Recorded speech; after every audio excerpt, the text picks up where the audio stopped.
الرحيم فتلقى آدم من ربه كلمة فتاب عليه إنه هو التواب الرحيم। তারপর আদম তার প্রতিপালকের নিকট থেকে ক্ষমা প্রার্থনার কয়েকটি বাক্য লাভ করল এবং তার মাধ্যমে তওবা করল। তখন তিনি তার তওবা কবুল করলেন। নিশ্চয় তিনি তওবা কবুলকারী ও পরম দয়ালু। কুলনা হাবিতু মিনহা জামিয়া, আমরা বললাম তোমরা সবাই এখান থেকে অর্থাৎ জান্নাত থেকে নেমে যাও।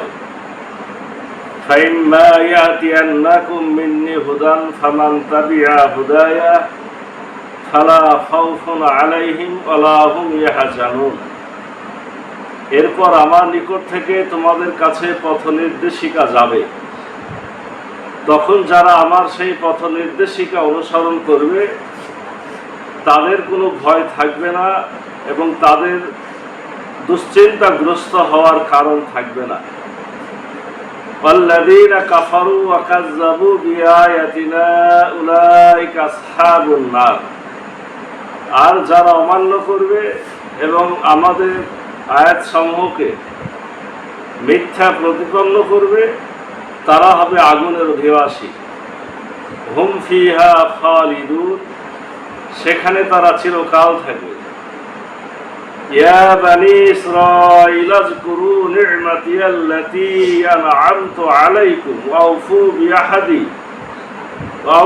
বিআহদি উফি বিআহদিকুম। হে বনী ইসরাঈল অর্থাৎ ইয়াকুব আলাইহিস সালামের বংশধর, আমার সে নিয়ামতের কথা স্মরণ করো যা আমি তোমাদের দান করেছিলাম এবং পূর্ণ করো আমার সঙ্গে কৃত অঙ্গীকার। আমিও তোমাদের সাথে করা আমার অঙ্গীকার পূর্ণ করব। ইয়া ফারহাবুন, আর তোমরা কেবল আমাকেই ভয় করো। আমরা সূরা আল বাকারার 37, 38, 39, 40 চারটি আয়াত তেলাওয়াত করলাম, অর্থ বললাম। গতকালকে আমরা আমাদের পিতা আদম আলাইহিস সালাম তাকে জান্নাতে নিয়ে যাওয়া হলো, মা হাওয়াকে তৈরি করা হলো। এরপর শয়তান কিভাবে তাদেরকে ভুল বুঝিয়ে নিষিদ্ধ গাছের ফল ভক্ষণ করিয়েছিল সে আলোচনা আমরা করেছি। রব্বুল আলামিন আজকে যে কথাটা বলছেন সেটা হলো যে ফাতাল্লাকা, আমি তাদেরকে শিক্ষা দিলাম। কাকে? আদমকে। মির রব্বিহি কালিমাতিন, কয়েকটা কালেমা। ফাতাবা আলাই, এই কয়েকটা বাক্য দিয়ে সে আল্লাহর কাছে তওবা করল। এই কয়েকটা বাক্য কি ছিল? কোরআনে অন্য জায়গাতে বলে দেওয়া হয়েছে, সেটা ছিল রব্বানা যালামনা আনফুসানা আইল্লাম তাগফির লানা ওয়া তারহামনা লানাকুনান্না মিনাল খাসিরিন। হে রব্বুল আলামিন, আমরা আমাদের উপরে জুলুম করেছি, এখন তুমি যদি মাফ না করো আমাদেরকে মাফ করার কেউ নাই, অতএব তুমি আমাদেরকে ক্ষমা করো, তুমি ক্ষমাশীল। এটাই হলো কোরআনের আপনার এই শিক্ষা। আর আমাদের সমাজে অনেক কথা চালু আছে যে আদম আর হাওয়া আমাদের মোহাম্মদের নাম দেখতে পাইল, কোথায় একটা লেখা ছিল, সে মোহাম্মদের নাম ধরে আল্লাহর কাছে মাফ চাইল। আচ্ছা, আল্লাহর কাছে মাফ চাইলে আদমকে তার সন্তান, আমাদের নবী আদম আলাইহিস সালামের সন্তান, তার সন্তানের নাম ধরে ডেকে ডেকে আল্লাহর কাছে মাফ চাইতে হবে? সে তো নিজে আল্লাহর হাতের তৈরি, সে আল্লাহর কাছে ডাইরেক্ট মাফ চাবে না। আমরা তো আল্লাহর কাছে ডাইরেক্ট মাফ চাবো, যে কোন কথা সরাসরি আল্লাহ আমাদেরকে তাকে বলতে বলেছে। তো এটাই হলো বিধান। আল্লাহ বলছেন যে আমি তাকে কয়েকটা কালেমা শিক্ষা দিলাম। কে শিক্ষা দিল? আল্লাহ শিক্ষা দিল। আর ওই ভুল বর্ণনা যে তারা খুঁজে খুঁজে জান্নাতের নাম পাইল, নাম ধরে ধরে আল্লাহকে ডাকল না। কোরআনে যেভাবে লেখা আছে সেটাকে বিশ্বাস করতে হবে। দুনিয়ার আর যত কেতাবের যে কথা আপনাকে কেউ বলুক না কেন, কোরআনে পেয়ে গেলে কোরআনেরটা মেনে নিতে হবে, বাকি সব বাদ দিতে হবে। এটা হলো নিয়ম। আল্লাহ বলছেন এখানে যে আমি তাকে কয়েকটা বাক্য শিক্ষা দিয়েছিলাম, এই বাক্য শিখে তারা আল্লাহর কাছে মাফ চায়। তার মানে ওরা ও যে যখনই ফল গাছের ভক্ষণ করলো, তাদের জান্নাতের পোশাক নিয়ে নেওয়া হলো, তখন তারা লজ্জিত হলো, তারা আল্লাহর কাছে নত হলো, তারা বুঝতে পারলো যে আমি ভুল করেছি। তো ভুল যে করেছেন কি বলে আল্লাহর কাছে মাপ চাইতে হবে এটা তো তাদের জানা ছিল না। তখন আল্লাহ শিক্ষা দিলেন যে এইভাবে মাপ চাও। তখন তারা মাপ চাইলো, আল্লাহ বলছেন তখন তাদেরকে আমি ক্ষমা করে দিলাম। ইন্নাহু হুয়া তাওয়াবুর রহিম, নিশ্চয় তিনি তওবা কবুলকারী এবং পরম দয়ালু। তার মানে ভুল মানুষের অজান্তে হয়ে যেতে পারে, অসতর্কতা বশত হয়ে যেতে পারে, শয়তানের ফেরেবে পড়ে হয়ে যেতে পারে। ভুল করে ভুল স্বীকার করে আল্লাহর কাছে ক্ষমা চাইলে আল্লাহ মাফ করে দেয়। এটা হলো এই আয়াতের শিক্ষা। আর শয়তানের আচরণটা কি? শয়তানিটা হলো যে সে মাফ চাবে না, সে অহংকার করবে। তাহলে শয়তান অহংকার করবে, ক্ষমা চাবে না। আর যারা আল্লাহর বান্দা হতে যাবে তারা ভুল বুঝতে পারলে আল্লাহর কাছে মাফ চাবে। এটাই হলো বিধান। এবার রব্বুল আলামিন বলছেন যে কুল নাহাবিতু মিনহা জামিয়া, তোমরা সবাই জান্নাত থেকে নেমে যাও। তাহলে এখানে আরেকটা খুব মন দিয়ে শিখে নি। আল্লাহ ওখানে বললেন যে তার তওবা কবুল করা হলো, আর এই আয়াতে এসে বলা হলো যে এবার তোমরা সবাই নেমে যাও। তাহলে ক্ষমা কি জান্নাতে করা হয়েছে না ক্ষমা দুনিয়াতে করা হয়েছে? কোনটা? জান্নাতে ক্ষমা করা হয়েছে। আর স্পষ্ট আপনার আগে কেউ যদি কিছু বলে, এই যে সূরা বাকারা 37 নম্বর আর 38 নম্বর আয়াত পড়ে শোনাই দেবে, বাংলা অর্থ পড়ে বুঝাতে তো অসুবিধা নেই। আর আমাদেরকে কি বলা হয় যে আদমকে আর পিতা আমাদের মাতাকে দুনিয়ার দুই জায়গাতে, একজনকে শ্রীলঙ্কাতে, একজনকে জেদ্দাতে ফিরে দেওয়া হলো। আদম আলাইহিস সালাম এক পায়ে আল্লাহর কাছে খাড়া হয়ে কাঁদতে কাঁদতে, চোখ দিয়ে পানি ঝরতে ঝরতে শরীরের মধ্যে আপনার নদী হয়ে গেল, সেই নদীতে পাখি গোসলও করত। মানে এত বড় শরীর ছিল আদমের যে কাঁদতে কাঁদতে চোখের পানি দিয়ে এই নদী হলো গায়ের উপরে, আর ওই নদীতে পাখি গোসলও করত। তারপরে আল্লাহ মাফ করলেন। স্পষ্ট কথা, এগুলো সব হলো আপনার ওই ধরনের যারা কিছু খায় ওয়াজ করে তাদের ওয়াজ। এটা ইসলামের ওয়াজ না। ইসলাম যেটা বলছে সেটা আগে আল্লাহ ওই জান্নাতে, কারণ এই ভুলটা তো খুব বড় ভুল ছিল না। কেন বড় ভুল হবে? আদমের তো তখন শিক্ষাই শেষ হয়নি, খালি বলা হয়েছিল যে যায় না। আর ও যে আল্লাহর কসম খেয়ে বলছে যে আসলে আল্লাহ কেন মানা করেছে, এটা খাইলে তোমরা এখানে স্থায়ী হবা। আল্লাহ কসম খেয়ে যে কেউ মিথ্যা বলতে পারে, এটা আমাদের পিতার জানা ছিল না। এটা এখন আমরা জানি, আমরা এখন জানি হাজি গাজি বলছি 2 টাকার লোভে আল্লাহর কসম, খোদার কসম। শয়তান কিন্তু আমাদের পিতাকে আল্লাহর কসম দিয়ে বলেছিল যে আমি অনেক জ্ঞানী, আমি বয়স তোমার থেকে অনেক বেশি, আমি খুব ভালো করে জানছি যে কেন তোমাকে মানা করা হয়েছে। আমি আল্লাহর কসম করে বলছি এই ফলটা খাও, কোনো ক্ষতি হবে না, বরং তুমি জান্নাতে স্থায়ী থেকে যাবে। বুঝতে পেরেছেন? এই কসমের চোটে আমাদের পিতা ভুল করেছে। তাহলে পরে কেন ভুল করেছে? নিজের ইচ্ছাতে না, আর একজন এসে কসম খেয়ে তাকে বুঝাইছে। তাহলে এটা কি খুব বিশাল ভুল ছিল না? তবে আল্লাহ শয়তানকে জান্নাতে ঢোকার সুযোগ কেন করে দিয়েছিল? যাতে আমি জান্নাতে আদমের একটা পরীক্ষা নিই। শয়তান ঢুকলে একদিন না একদিন আমার এই সৃষ্টি আদম ভুল করবে, ভুল করে কেমন করে মাপ চাইতে হবে জান্নাতে শিখে নিবে। এই শিখে নেওয়ার পরে আমি খেলাফত দিয়ে দুনিয়ায় পাঠাবো। আচ্ছা, এটা যে আল্লাহর পূর্ব নির্ধারিত, এই কথাই কোরআনে লেখা নাই? আল্লাহ তো আগেই বলেছে, আমরা আগে আয়াত করেছি, ইন্নী জাইলুন ফিল আরদি খলিফা, আমি দুনিয়ায় খলিফা পাঠাবো। এটা আল্লাহ আগেই বলেছে। বলার পরে আদমকে জান্নাতে রেখেছে। ওটা একটা ট্রেনিং পিরিয়ড ছিল। এইভাবে ঘটনা ঘটবে, শিক্ষাগুলো আমি সম্পূর্ণ কমপ্লিট করব, করার পরে তাকে দুনিয়াতে পাঠিয়ে দেব। এই হলো ঘটনা।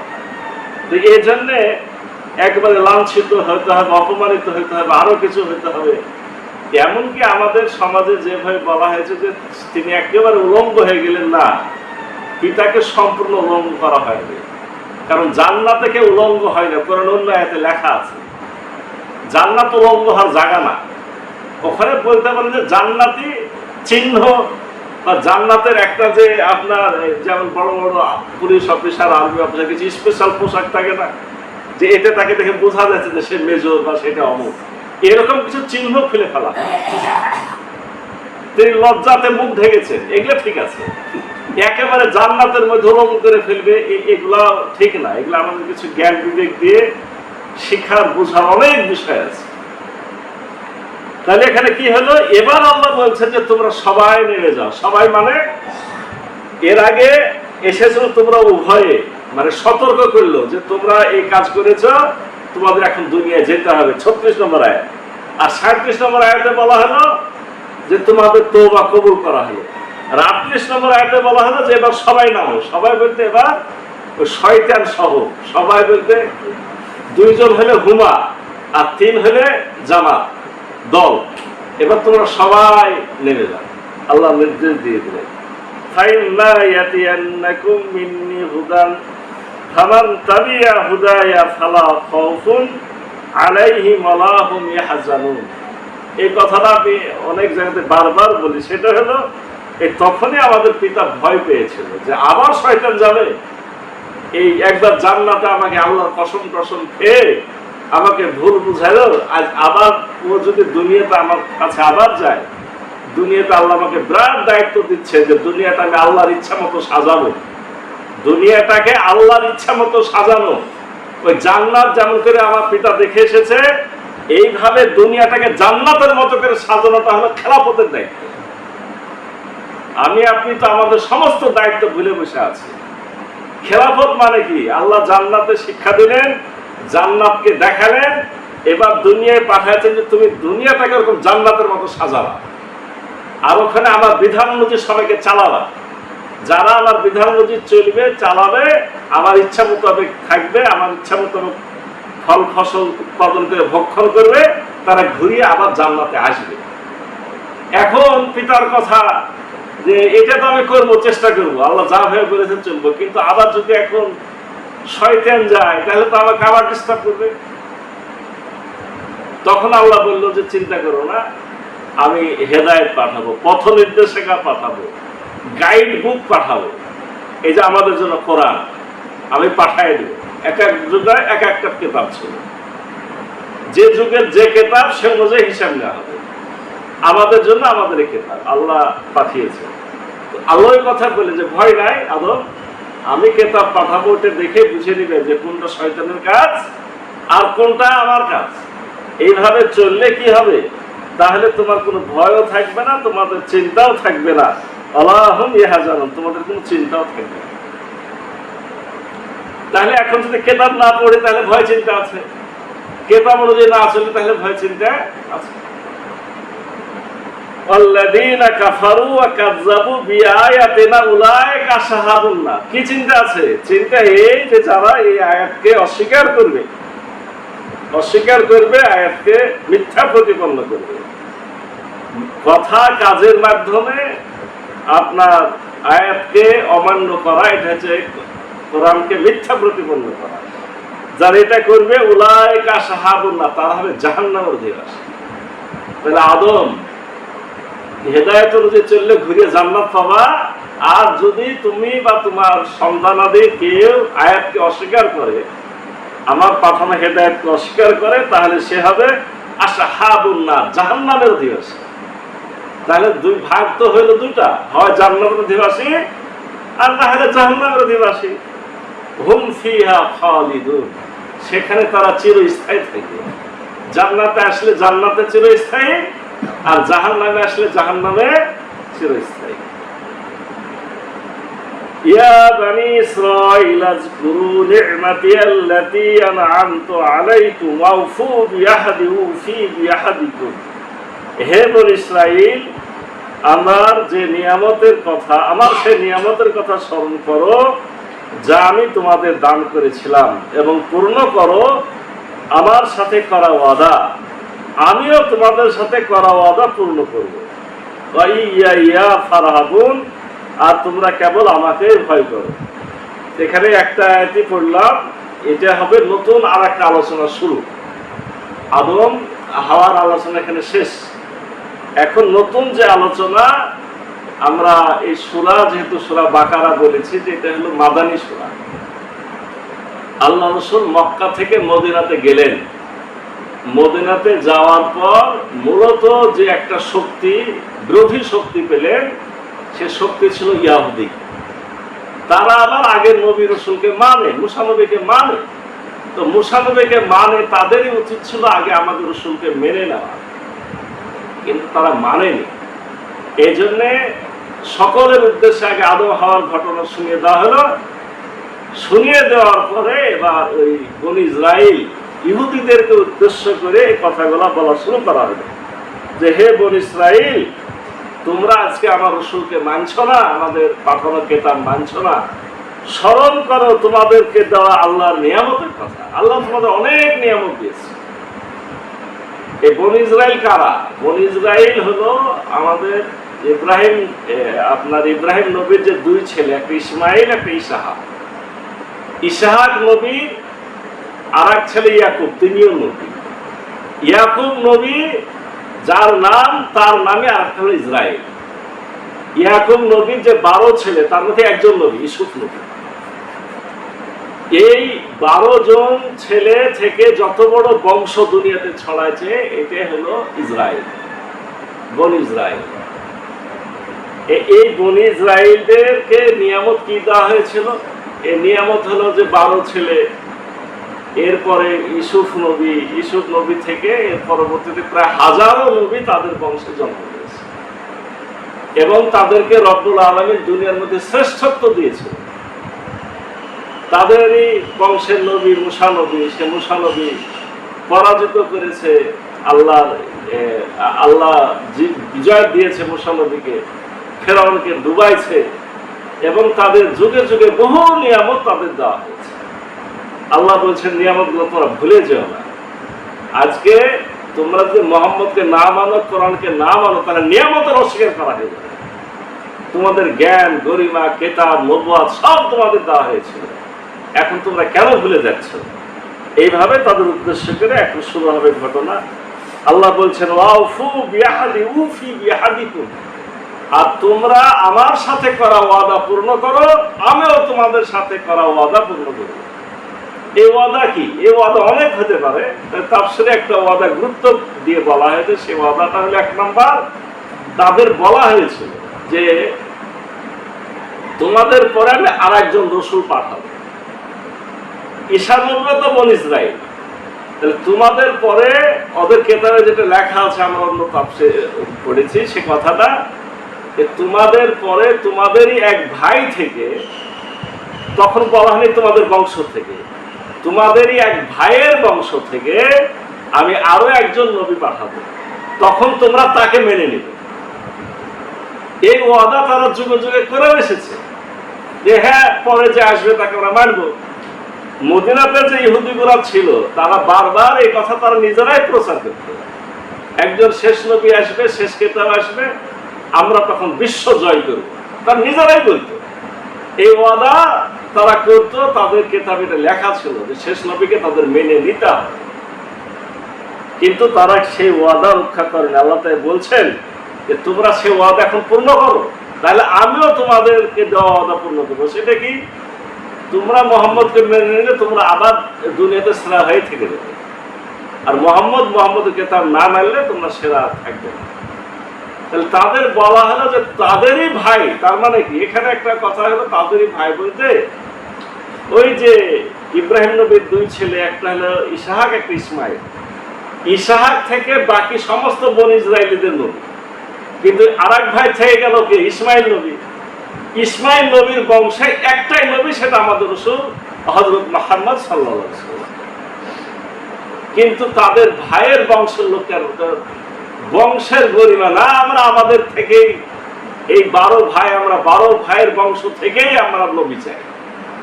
আমরা ইসমাইল থেকে নবী নিব না। এটা ছিল তাদের জেদ। এভাবে তারা ধ্বংস হয়েছে।